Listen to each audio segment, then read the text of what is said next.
Нека да започнем с това, всяко от вас да се представи и да каже с какво се занимава. Аз съм Росена или Роси. Активистка съм.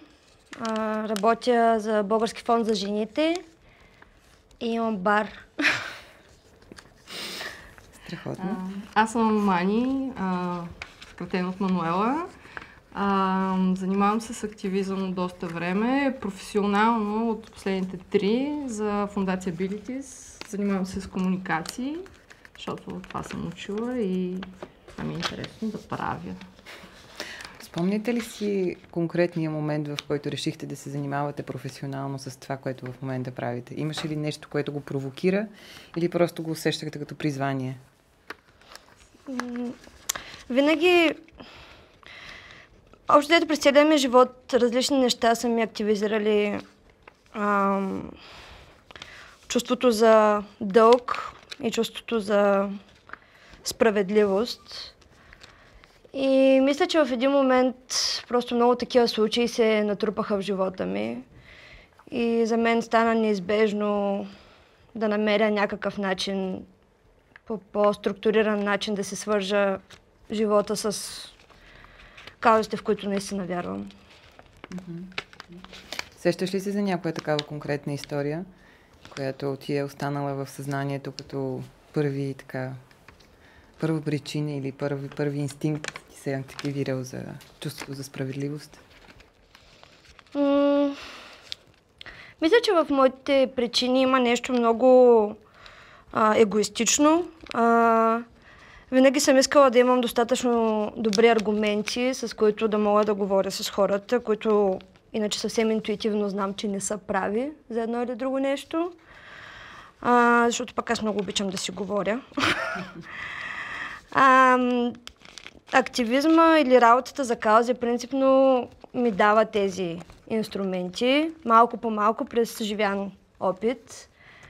За нещо конкретно не мога да се сетя, по-скоро са се натрупали точно някакви разговори, в които не съм чувствала, че имам правилните думи или правилните аргументи да обоснова нещо, което за мен е много фундаментално вярно.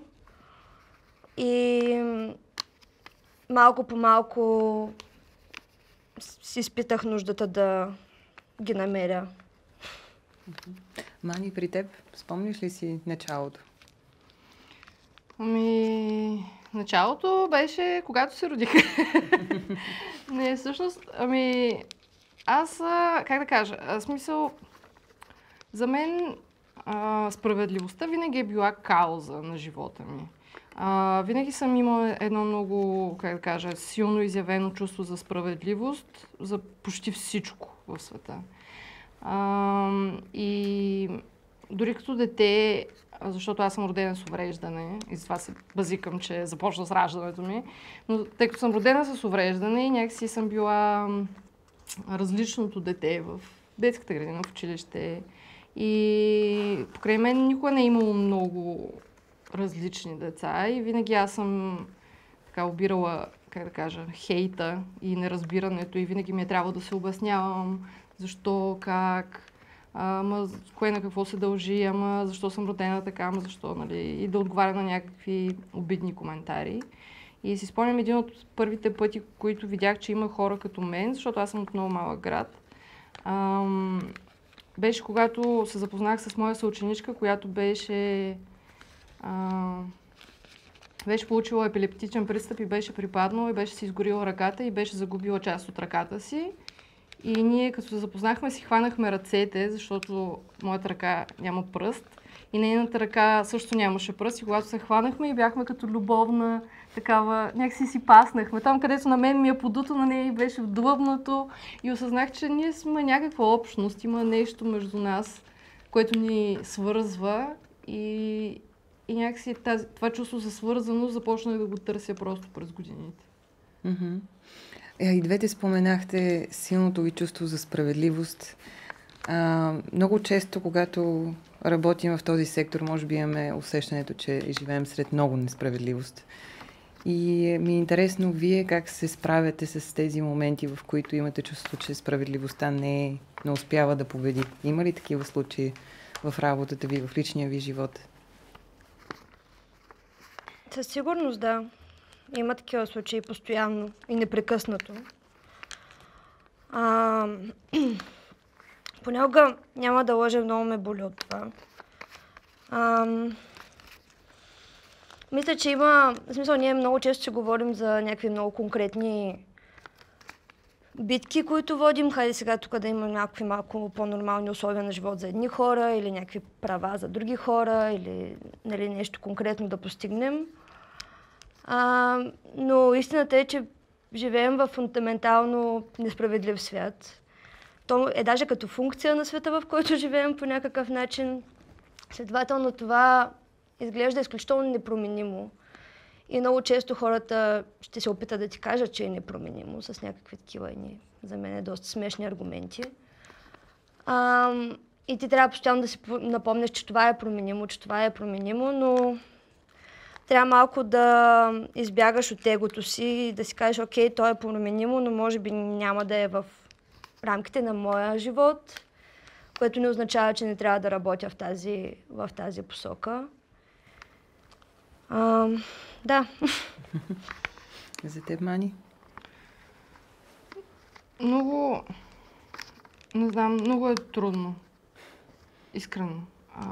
Има дни, в които едва си издържам сълзите. И днес е такъв ден, между другото. Хванахте ме малко в доста емоционален ден. Да се бориш срещу несправедливостта е изключително трудно. Изключително изморяващо и в същото време едва си държаш сълзите и в същото време после се усмихваш и си казваш, аз направих нещо хубаво. Аз съм горда за себе си. Дадох от себе си и направих живота на някой малко по-добър днес. За мен това е смисъл на абсолютно всичко, което правя. И това цената, която плащам понякога с сълзи, просто си заслужава за мен.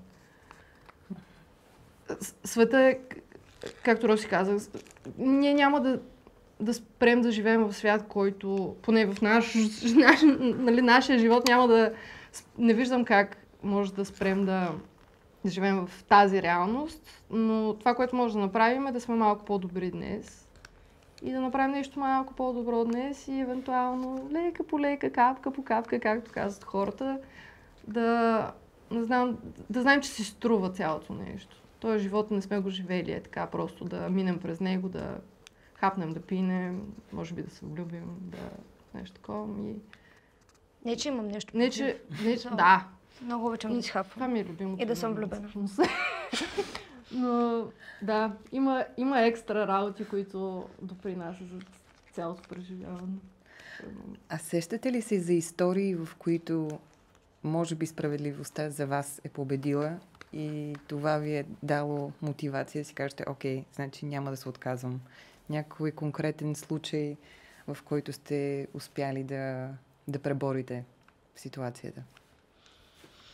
За мен това винаги са случаите, когато видя, че някой, който много дълго време не е чувствал или чувствала, че имат глас и имат възможност да изявят себе си, да покажат себе си. Видя, че особено когато това го видя през моята работа или през личния ми живот, видя, че съм успяла да ги мотивирам и да ги овластя, да направят точно това. Аз работя най-вече за така наречените женски каузи. И за мен това в много случаи са моменти, свързани с жени в живота ми, които ми показват с нещо малко, че са придобили някаква нова смелост или някакво ново себеусещане, което ги кара да се чувстват по-комфортно да вземат пространство. За мен това е огромна победа, просто защото тази жена после ще се движи през света и чрез личния си пример ще покаже на още много, много, много други хора и жени най-вече, че това е възможно и е правилно и че не те прави непривлекателна, даже е много секси. Искаш ли да споделиш някоя такава конкретна история? Сещаш ли се такава на Прима Виста? Да, разбира се, сещам се за много такива истории. Мисля, че едно нещо, с което съм много горда през годините е, че докато аз, примерно, си живея там, моята битка си боря с проблеми, с как се чувстваш спрямо тялото си, как се чувстваш спрямо начина, по който хората те възприемат и така нататък. Докато на мен ми е било много трудно, съм успяла в много лични разговори да покажа най-вече на жените около мен, че има начин да се чувстваш добре със себе си, той да е автентичен, да не е просто някакъв театър, който играеш заради, не знам аз, целите на феминизма или каквито и да било други идеологически причини. Около мен всъщност вече почти няма жени, които, и бих искала и аз да си мисля, че нещо общо имам с цялата тази работа, почти няма жени, които да говорят по неприятен начин за себе си.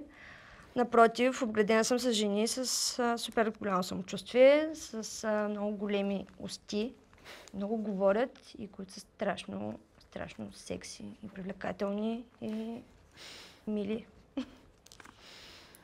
Мани, ти сещаш ли се за история, в която усещаш така някакъв победен момент, който ти е помогнал да запазиш мотивацията си и си казва, ето има смисъл? Аз имам, че да го виждам всеки ден. Защото ако не се старая някакси съзнателно да го виждам всеки ден, е опасно. Старая се да го виждам в малките неща, в усмивките на хората, старая се да го виждам и в големите неща. Примерно вчера, кой ден сме вече? Не знам. Онзи ден беше София Прайд. Там виждаш 10 000 усмивки, там виждаш 10 000 човека, които са стигнали едно ниво, което вече се чувстват свободни да изразят себе си, да заявят себе си, да застанат за чувствата си, емоциите си и са толкова властени, че да прекарат един следобед някъде на публично място и да кажат, аз съм тук, аз заслужавам права. Това го приема малко като крайната фаза вече, в смисъл толкова е готино станало и това са все повече хора всяка година. Но много хора, да не забравяме, че въобще нямат този лукс. И за мен е победа хората просто да подадат ръка понякога и да кажат, аз имам нужда от помощ. Това е изключително голяма стъпка, която хората могат да направят в началото на... Той при вас, смисъл, вие в БВЖ точно това разчитате, предполагам, като някой да застанеш ти зад себе си, да се хванеш, аз много обичам такова, да казвам, да се хванеш сам за рамото и да си кажеш, аз трябва да се справя с тази трудност в момента. И да потърсиш помощ е изключително голяма победа. И това нещо винаги ме кара да се чувствам по-добре, да си кажа, някой знае за нас, някой знае за моята работа и разчита на мен да му помогна. И това е голяма крачка. Всъщност аз сещам за един конкретен пример. Точно от миналата седмица, когато бях във Варна при болната си баба, а там пък какви емоции изпитах, просто не е истина. И то в контекста на всичко, което се случи покрай Прайд. И между всичко това един мой стар приятел от детството ми се опитва от няколко седмици да се свърже с мен и да говорим за нещо. Истината е, че аз просто нямах никаква енергия, никакво време и никакво желание и си мислех, че просто иска да се социализираме. Докато на мен не ми се социализираше изобщо. В един момент обаче той ми писа и в един момент аз узнах, че има нещо повече от това, че иска да се социализираме след там 15 години, в които не сме си говорили. И той ми се обади, за да ми каже, че е би.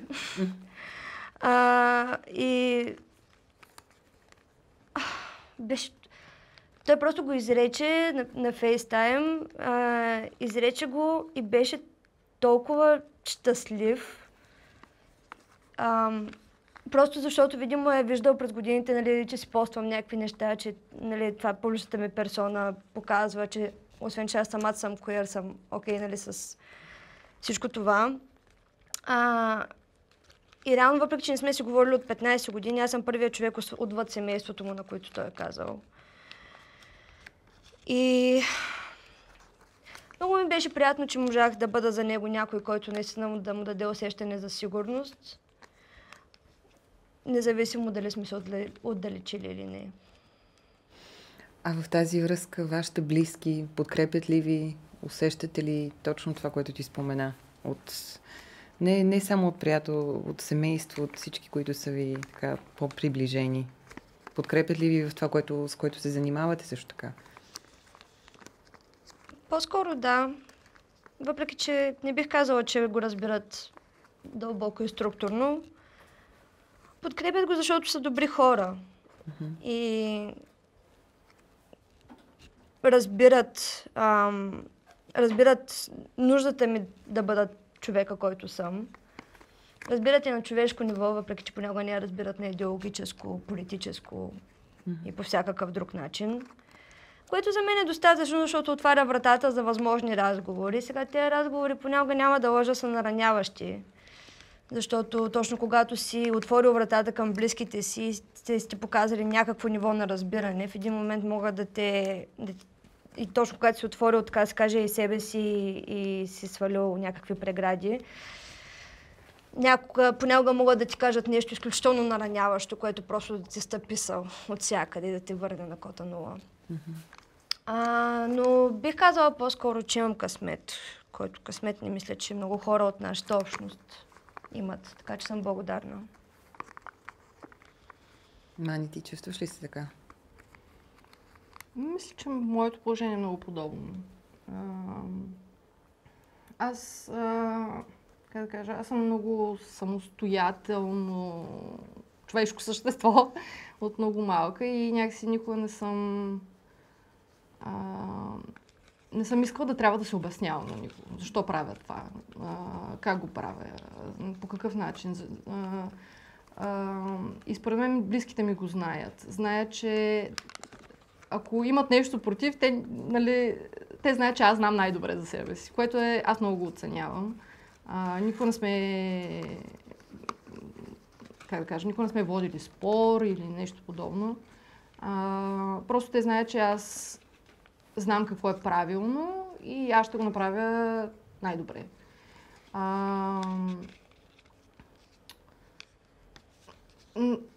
Абсолютно. Да, мисля, че точно, както казваш ти, фундаменталното ниво може би малко обягва, но именно защото са добри хора, аз затова няма как да спорим. Някакси радвам се, че съм расла в семейство, в което се цени това просто да си добър. И това е било ценност. И тази ценност ми е била дадена и аз съм продължила да я развивам в годините и съм я развила по мой собствен начин. Предполагам, че роднините ми поколенчески са по-различни от мен и също имат и, освен ценността на доброто, имат и други ценности, и те са си собствени хора и не знам, със сигурност имаме разминавания, но не са нещо, което да ни щупи. По-скоро са нещо, което ги прави по-любопитни. Питат ме, това какво е, в безопасност ли си, там окей ли е, какво се случи с това. Сега покрай Прайд майка ми писа, обуй си бутушите, якито, защото ще вали. В смисъл, тези малки неща са винаги на лице, което аз го приемам за файн, наистина. А именно тези разговори, защото в един момент сферата, в която работите, е много социално чувствителна. И си представям, че много често понякога е като инстинкт за самосъхранение да не се въвличаме в някакви разговори. Как успявате да съхраните търпението и любопитството реално да може да водите трудни разговори? Аз просто съм култивирала в себе си едно нездраво самочувствие и вече всъщност се оказва, че много малко разговори са ми пак чак толкова трудни. В смисъл, истината е, че единствените хора, които могат истински да те наранят, или поне при мен е така, са хора, които уважаваш или харесваш или обичаш. И аз съм се обградила от хора, които... И хората, които ме уважават, харесват и обичат, не се опитват да ме наранят и много рядко се опитват да ме наранят. Всички хора, нали, те не много рядко, но понякога го правят по-скоро без да искат, искам да кажа. Всички хора отвъд тези хора за мен са просто една възможност да си тренирам емпатията, да си тренирам любимите ми опорки, аргументи, да подам ръка, понякога да си го изкарам на някого, в зависимост какво ми е настроението и човек колко е нагъл. Но истината е, че не чувствам трудност вече да ги водя тези разговори, просто защото съм уверена в правотата си, съм уверена в позицията си и се чувствам комфортно със себе си.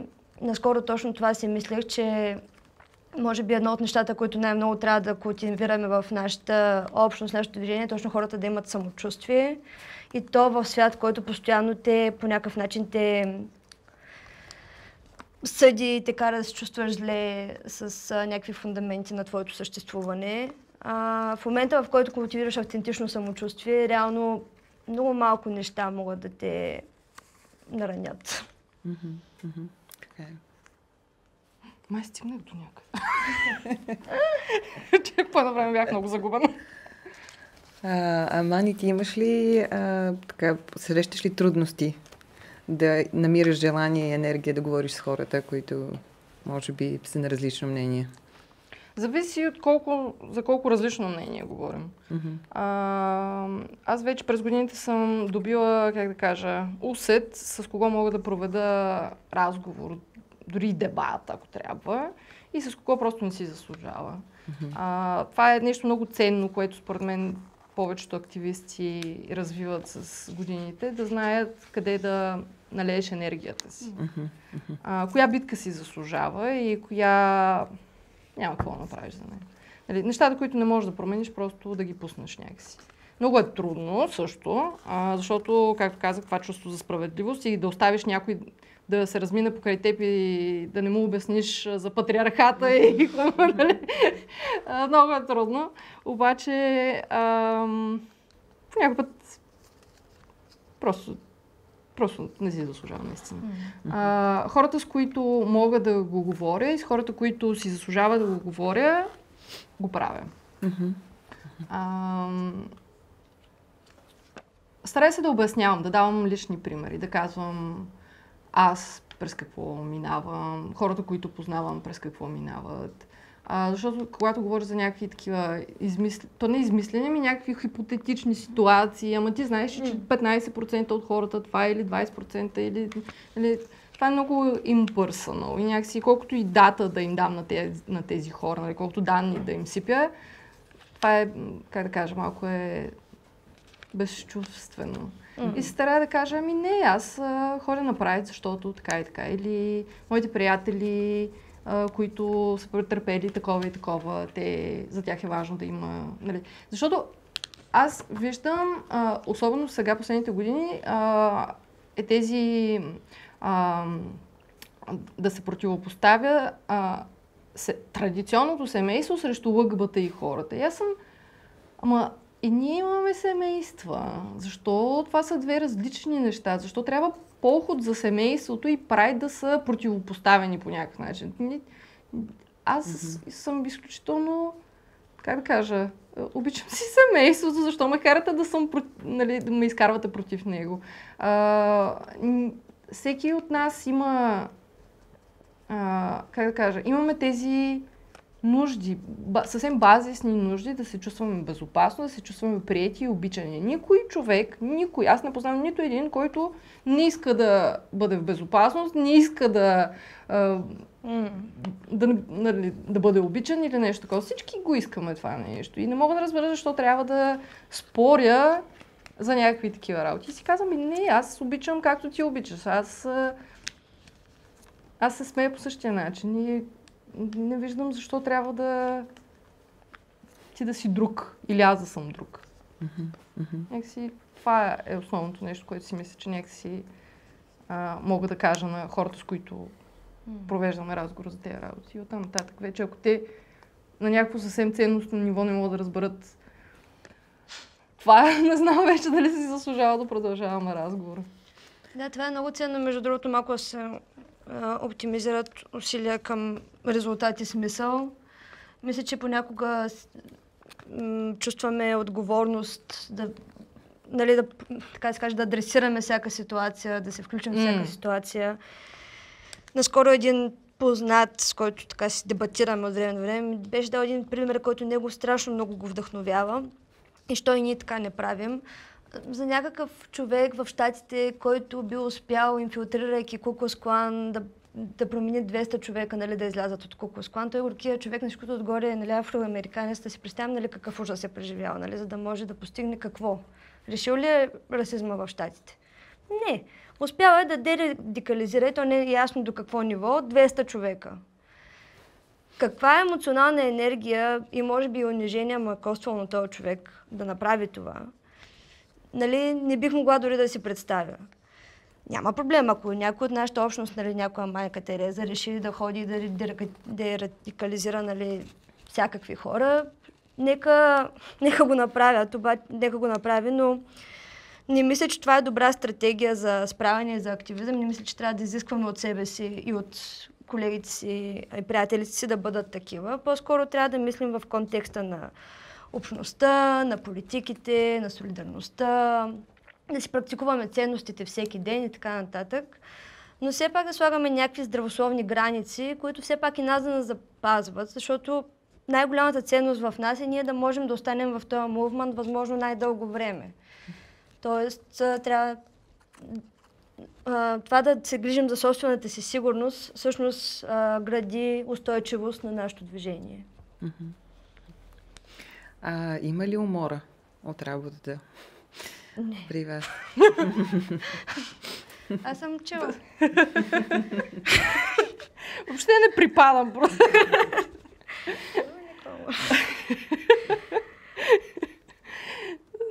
Това, да.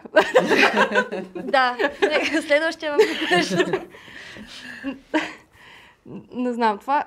Аз вече съм се записала на 15 семинара за как да си съхраним менталното здраве, докато работим в активизъм и професии, които изискват да работиш с чуждата болка. Не знам колко работят. Ходя на терапия от 7 години. Изключително изморително, да. Физически, ментално. Аз нямам нищо против да съм изморена. Аз много обичам да работя. Но аз съм много голям бачкатор, честно. В смисъл, много обичам да работя.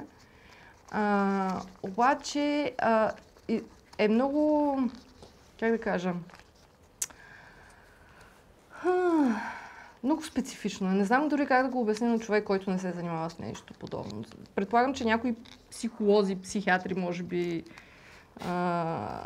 Аз на моята терапевтка бях казала, ние трябва да се водим някаква специална категория труд, като кранистите, такова. В смисъл, ти цял ден си с опасност за живота, защото ходим с прейлове и боксове и не знам си какво си.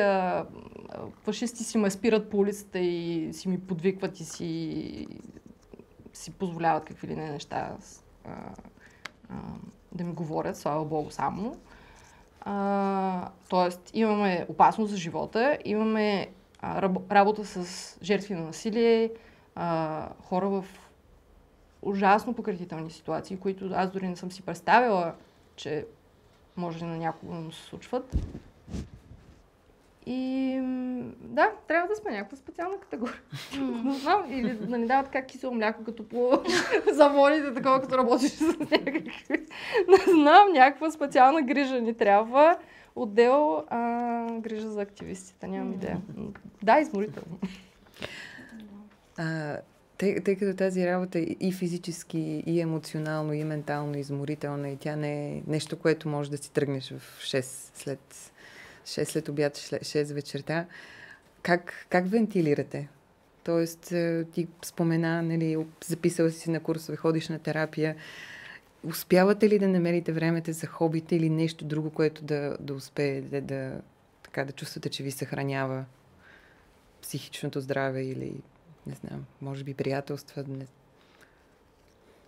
Приятелствата със сигурност. Така се е случило, че ти може би ще споделиш това, че всъщност на нас хобитата ни са превърнали в работа, приятелствата ни са превърнали в работа. Аз имам много малко контакти отвъд. Искам се да дам някакъв съвет или нещо да кажа, което така да е по-общо валидно. Но истината е, че аз имам просто много, така да се каже, персонален начин за справяне. Просто факта, че имам този бар. Просто си ходя в бара. И там си седя. Бара си. Където в повечето случаи има някакви чичовци, които си говорят едни глупости, аз си ги слушам. Много ми е спокойно, много ми е хубаво. Виждам се с разни такива колеги, които са отвъд нашата общност. Също това може да е пример. В смисъл, се вижда с някакви хора, дето нещо друго работят някъде. Да. За нещо друго се борят, да. Даже се борят само за себе си. В смисъл, защо не?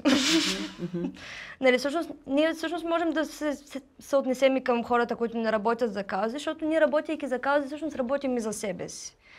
Просто, нали, отвъд тези строго капиталистически измерения, ние работим за себе си. Ние работим за нашето добруване и добруването на нашата общност отвъд всички други. Така че, да, ходя си там. И така, си пивам една биричка. Мен много ми се щеше да кажа нещо. Вау, аз ходя на кикбокс и изкарвам... Да, искам да тя на кикбокс. И аз от много време искам да правя неща, не знам. В смисъл, ние много си говорим с колегите и точно това си говорим, че когато започнеш да си фултайм активист, изведнъж хобито ти и това нещо, което ти е било странично занимание, ти става не странично, ами изцяло заниманието. И щеш, то е съвсем нормално, хората, с които горят по същия начин като теб, да ти станат приятели. И събитията, които организираш, да са ти интересни. И това е цялото нещо, че ние правим нещо, което изключително много обичаме. И това да кажеш, аз не искам да отида на Таро за психично здраве в Хъбла. Много искам. И това звучи супер вълнуващо и интересно. Искам да го правя, искам да присъствам на тези събития и на тези филми и на... Когато ходя да гледам филм, винаги ходя да гледам някой гейски филм. Винаги, когато ходя на изложба, винаги ходя на гейската изложба. И винаги... Дали, това са ми хобитата. И няма измъкване. В смисъл, моите колеги постоянно, нали, трябва да имаш хоби, което е отвъд, нали, работата. Не. Казвам! Много е интересно. Много ми харесва. Не знам, Май хоби с бинги. Не е хоби. Моето хоби. Being гей на мен даже вече ми плаща да съм гей. Една колежка вика, аз вика съм професионална лесбийка. Нещата. Това са животите ми вече. Супер. Когато ви питат коя е историята на успеха, която така ви кара да продължавате напред, сещате ли се за нещо конкретно? Професионалния успех? Някоя лична голяма победа? Сещам се за много малки победи. Mm-hmm. Не знам дали до сега съм имала голямата победа. Или такава, която чувствам като голямата победа. Защото, не знам, нашата голяма победа би била така наречената социална промяна, което, нали, Бог знае какво е това.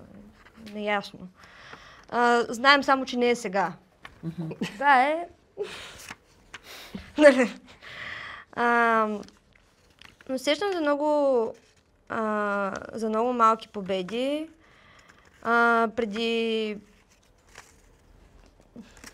2 седмици, 3 седмици, примерно открихме една изложба в Националната галерия, където вкарахме много художнички. Моля всички да не казват жени художнички, това е, нали, тавтология. Много художнички, които, нали така да се каже, с идеята да преборим негативната статистика относно репрезентацията на жените в формалните изкуства.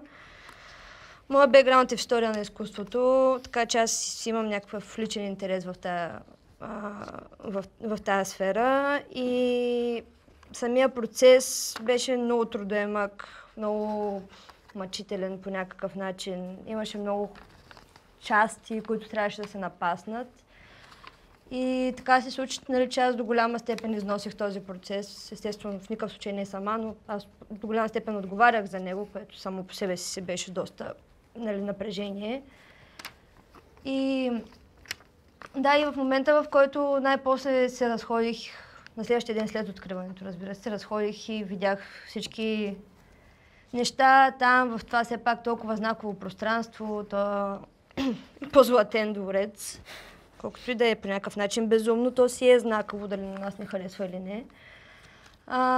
И видях тези супер подривни, емоционални, активистки, феминистки гледни точки на това най-видимо пространство за изкуство в България. Наистина почувствах, че това е някакъв голям успех. За мен личен и като цяло за каузата на БФЖ и за споделената ни кауза на всички нас.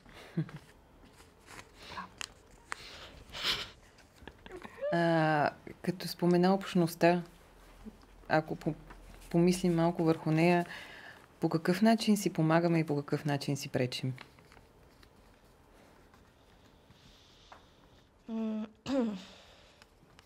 Как се помагаме? Помагаме като сме давате заедно. пари. Пари.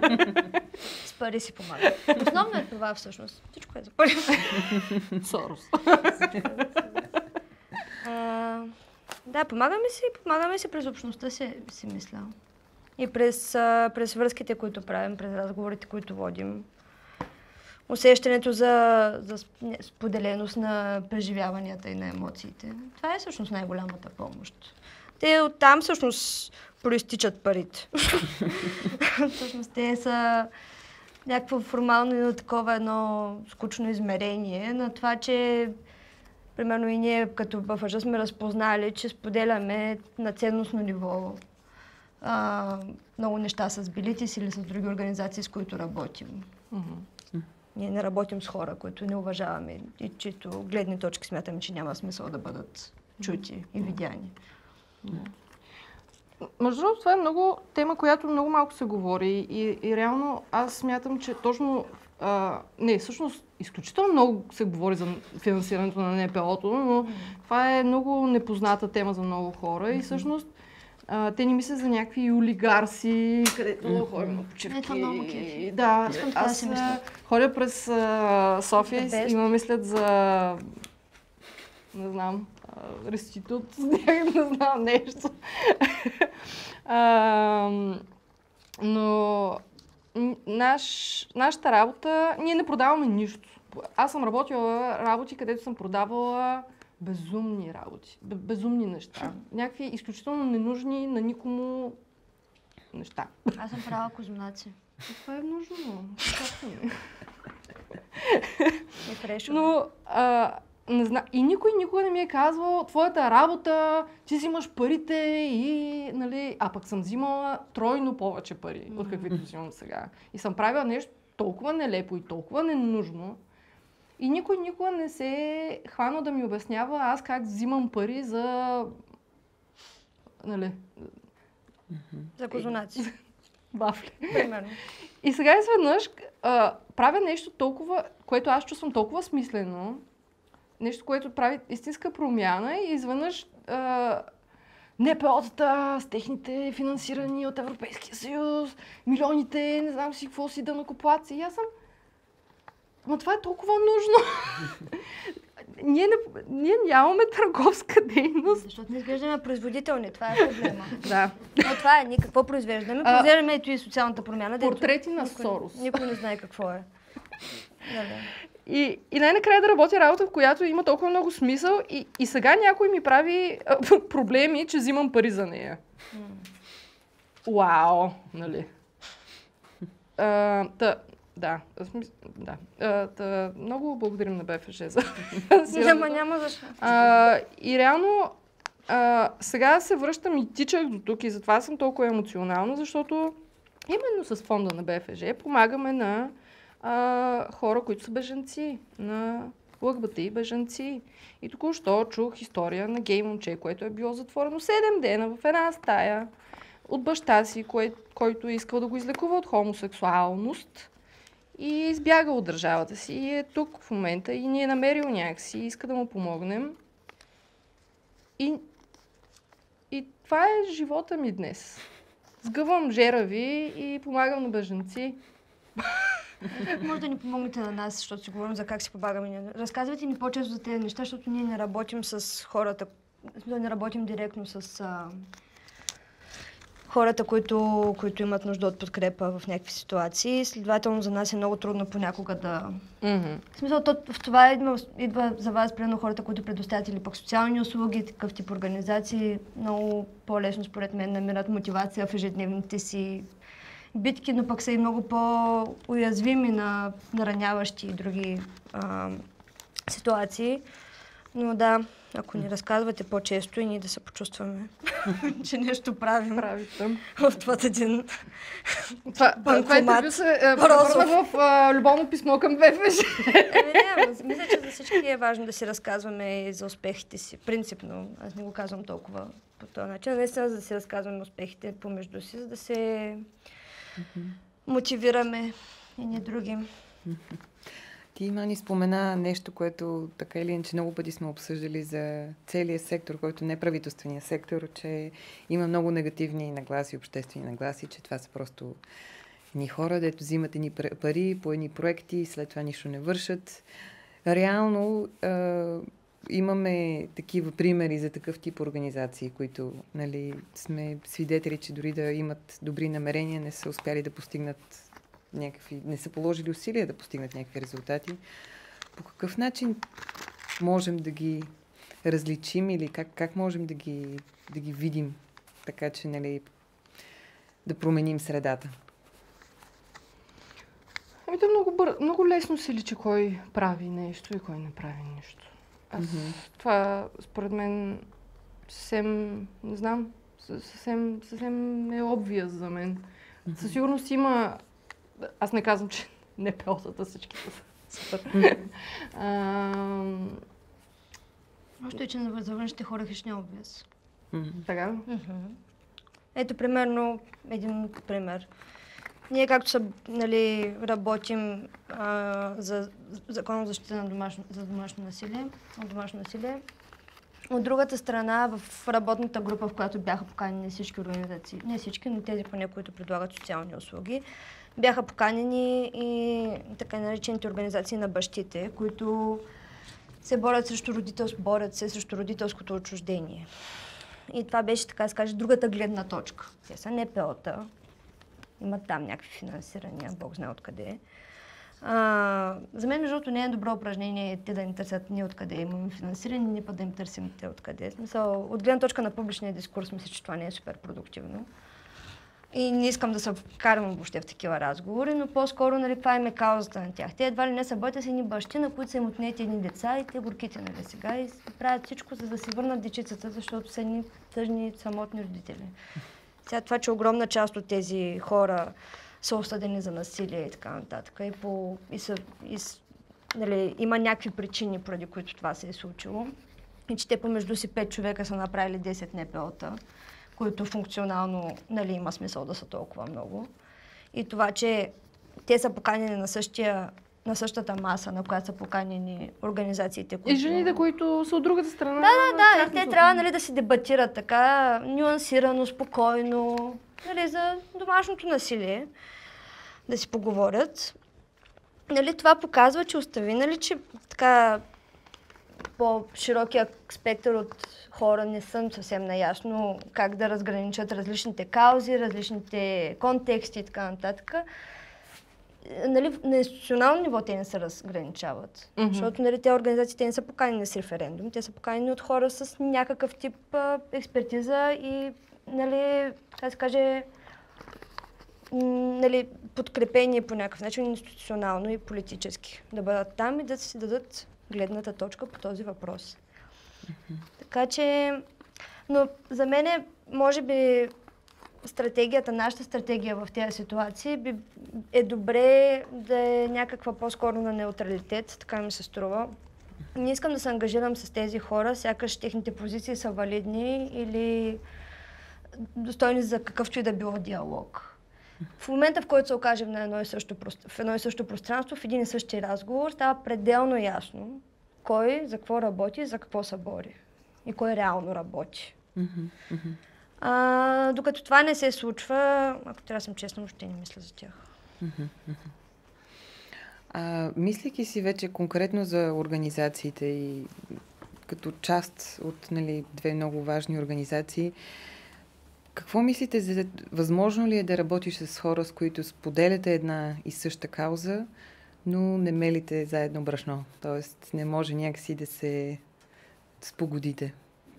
Има ли такива примери? Можете ли да го отработите според вас? Случвало ли ви се? ЛГБТ и общността е изключително пъстра и многообразна и не само по ЛГБТ, нали, по кой към кого е привлечен или кой как се идентифицира. Ние също сме политически различни. Имаме по някой път различни ценности, които със сигурност аз и човек Хикс може би не споделяме. Но, как да кажа, при нас каузата е много важна. Нали, ние работим за каузата. И когато гей човек е в беда, това е гей човек в беда. Това, че не се харесваме, защото той гласува за Възраждане или, нали, може би, има много причини хората да са такива, каквито са. Ние се стараем да сме, как да кажа, малко да го отработваме това, защото все пак нали, говорим за хора, не говорим за предмети. И когато човек е в опасност, когато човек има нужда от помощ, това е човек, който има нужда от помощ. За кого гласува или как се държи на събитие или, нали, стига да не застрашава някого, това не е наша работа. Когато човек има нужда от помощ, ние се стараем да помагаме.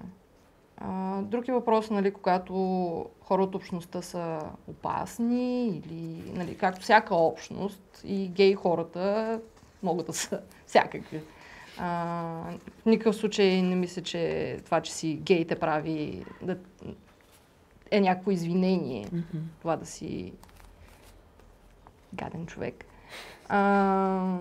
Но да, според мен стига хората да не застрашават, нали, живота на другите хора и да не са потенциално опасни. Аз се старая да, как да кажа, да го оверлуквам.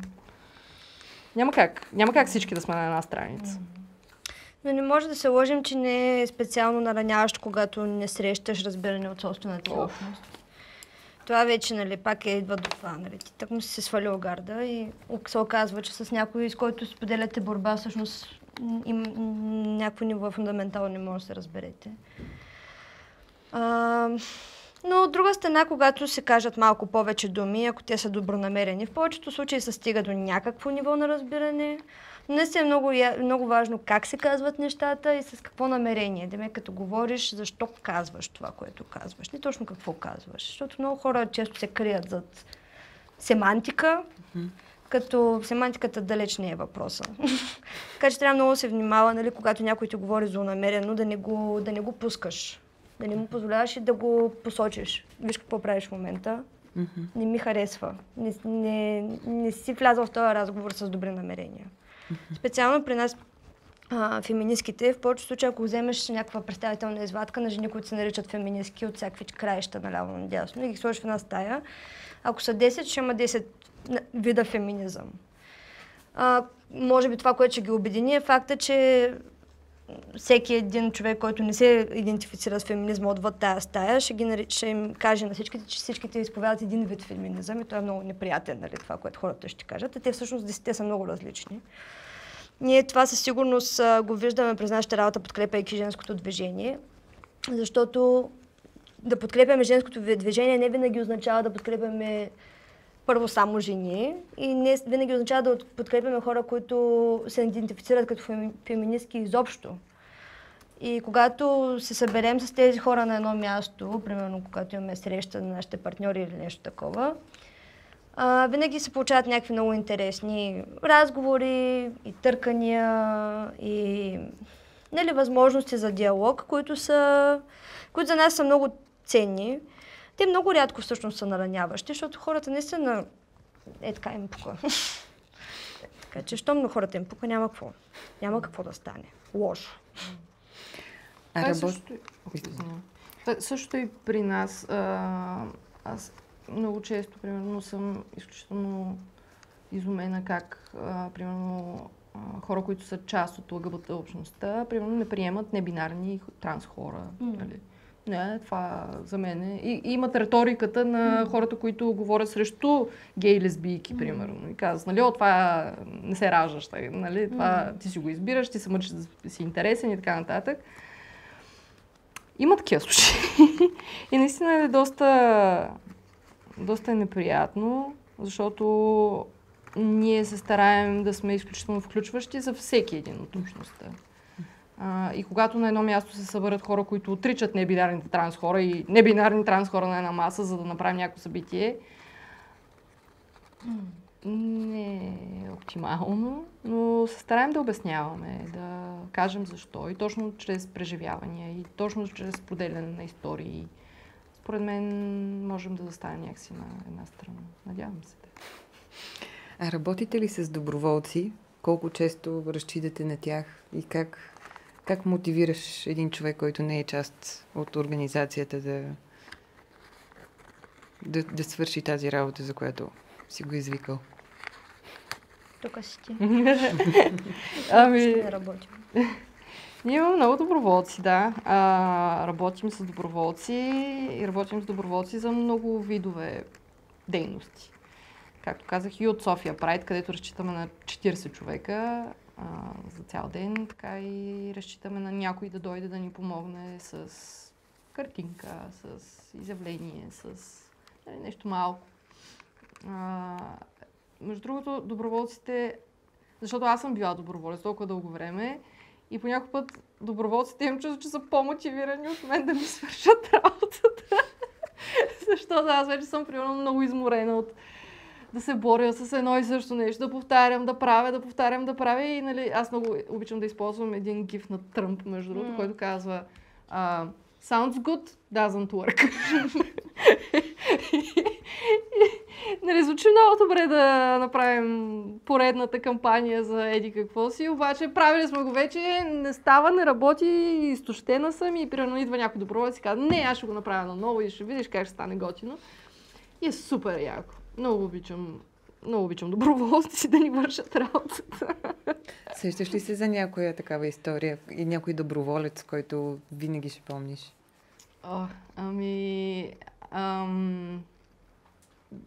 Да. Сега, примерно, на Прайд, наш доброволец, един от ключовите ни доброволци, най-ангажираните ни доброволци, се премести в друг град да живее, в Пловдив. И не го бяхме виждали доста дълго време, той така по любов отиде. Обаче той винаги е навид на всичко, каквото правим и той аз ще ви помогна и ние бяхме много свикнали да разчитаме на него, че винаги той може да дойде да ни помогне. И сега за Прайд, аз нали, не съм в София, не съм минавал тук всичките обучения, ама аз съм ги минала 45 пъти. Мога ли да дойда да помогна? И аз викам, знаеш, какво ще ти намеря някаква работа и той дойде и направи всичко. В смисъл такъв, вече си знаеш цялата работа, дойде на нашия щанд, каза на хората от нашата организация даже какво да правя, такъв изшествани и беше супер яко и си викам, ето виж, човека дойде пак и направи толкова много, въпреки че не го бяхме виждали толкова време и днеска си говорихме как трябва да му благодаря. Ето видеото ми за Тино, който супер много ни помогна да направи. Супер. Добре, кое е нещото, така вече полека-лека към края на интервюто отиваме. Кое е нещото, което според вас трябва да се промени, за да стане работата ви много по-лека? Много неща. Болиш капитализъм? Good start. Гилотина? Може да пробвам. Не го казвам. Това го изрежа. Това не е вярно. Никой не убивам. Какво трябва да се промени? Специално за конкретиката на работата ми в фонда, защото големите неща са много големи, пък малко мисля, че сме предобрили с абстрактното говорене и в крайна сметка трябват някакви малко по-конкретни решения. Това, което на нас, примерно в фонда много ни пречи, бих казала на всеки, когато иска да подкрепи някаква организация, ако няма възможност, примерно финансово да я подкрепи, да се запознае с идеалите на тази организация, с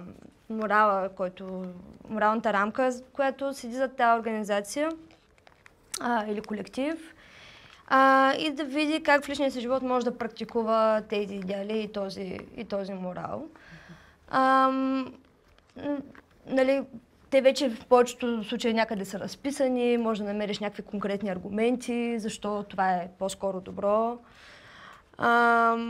И ако, примерно, повече хора практикуват нашите феминистки идеали, със сигурност рано или късно няма да е толкова трудно да обясним, примерно, защо има нужда от промени в Закон за защита от домашно насилие, или защо има нужда от икономическа равнопоставеност, или защо има нужда от това или от онова. И вече от гледна точка на моите лични интереси, ако си човек, който се занимава примерно с изкуства, изкуствата могат да бъдат един дълбоко неинституционален, неиерархален начин за комуникация. Естествено, ако бягаш от техните елитарни конотации, защото изкуствата могат да бъдат и много изключващи. Но ако си някой човек, който принципно се занимава с изкуства, си мисля, че би било хубаво, ако повече хора разпознават изкуствата през тяхната фундаментално политическа позиция, която те вземат. Някои хора даже казват, че всичкото изкуство е политическо. Не е баш така. И да правят повече, да се прави просто повече социално ангажиране на изкуства за каузи, всякакви. Мани, за теб? Според мен, аз много обичам да казвам, че да си добър е много лесен избор, който можеш да направиш. Днес, според мен е толкова obvious. Дали днес ще станеш сутринта и ще отидеш да попречиш на някакви хора да се съберат мирно и да отидат да гледат филм, е съвсем съзнателен избор. И избора да станеш днес сутринта и да кажеш на някого, че го обичаш, също е друга опция. И някакси не знам защо аз го виждам толкова просто и не знам защо другите не го виждат толкова просто и ми е много трудно да го разбера, но аз продължавам да го повтарям, че да бъдеш добър е много лесен избор. Ставаш и правиш нещо хубаво. Не пречиш на хората да гледат филм, не пречиш на хората да излязат навън, да обичат когото искат да обичат, да бъдат хората, които искат да бъдат, без да нараняват никого. Не знам, за мен промяната ще стане тогава, когато хората решат да избират да бъдат добри повече. А за това ли мечтаеш? Повече хора да избират да бъдат добри? Да. Що не? Роси, ти за какво мечтаеш? Ще използвам възможността, тъй като не исках да разваля финалния сантимент, но мисля, че това, което всъщност пречи на хората да бъдат добри, е, че не споделяме реалността за това какво е да си добър. Това огромно зло, което примерно се сипва върху нашата общност, за голяма част от хората, които го практикуват, е разпознато като добро. Така че аз си мечтая да станем умели в това да приобщаваме хората, да споделяме една и съща базова реалност, фундаментална реалност, спецификите нямат значение. И оттам нататък със солидарност и любов напред. Ами супер.